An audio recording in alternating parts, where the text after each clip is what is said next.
Meghan Markle et le prince Harry ont été interdits de s'asseoir ensemble au mariage de Pippa Middleton en raison d'une règle inhabituelle appliquée par la mariée. 6 ans après avoir été la demoiselle d'honneur de sa sœur Kate, duchesse de Cambridge, Pippa a épousé James Matthew lors d'une cérémonie époustouflante à l'église Saint-Marc d'Englefield.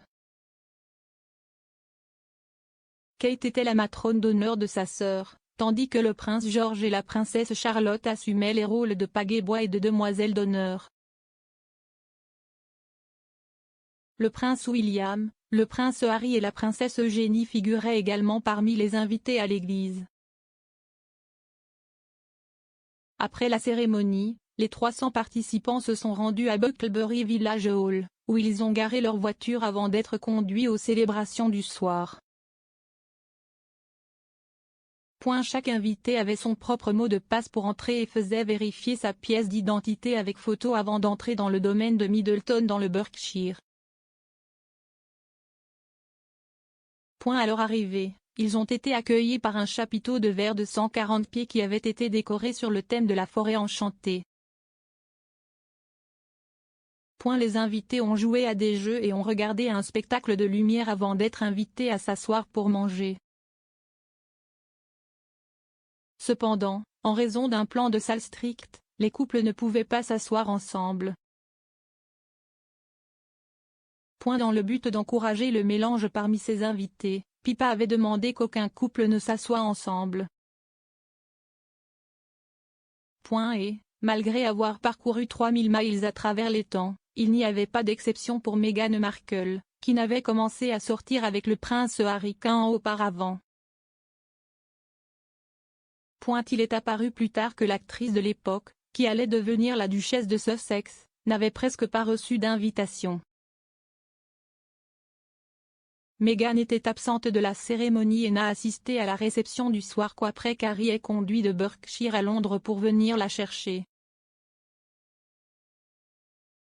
En mai 2017, lorsque Pippa et James se sont mariés, le duc et la duchesse n'étaient encore qu'au premier stade de leur relation.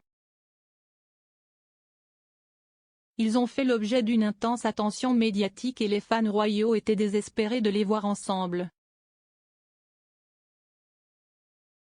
Selon les auteurs de Finding Freedom, Omid Scobie et Caroline Durand, l'attention supplémentaire accordée au couple était la seule raison pour laquelle Meghan n'a pas été invitée à toute la journée de célébration. Dans leur livre, ils affirment que Pippa et sa mère Carol Middleton craignaient que la présence de Meghan puisse éclipser l'événement principal. Les auteurs affirment également qu'un titre publié le jour des noces, qui comparait les fesses de Pippa et Meghan, a été la goutte d'eau. Ils ont écrit, Harry et Meghan ont convenu qu'elles ne pouvaient pas se présenter à l'église, à seulement 50 mètres d'un enclos médiatique spécialement aménagé, après une couverture aussi grossière.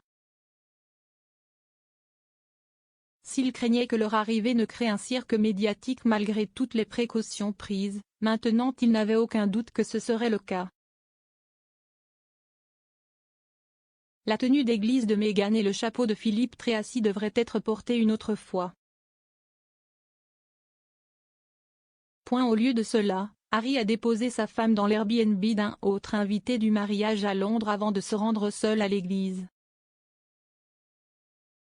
Pendant son séjour, Meghan se serait préparée pour la réception et aurait attendu que Harry revienne à temps pour retourner à la maison des Middleton.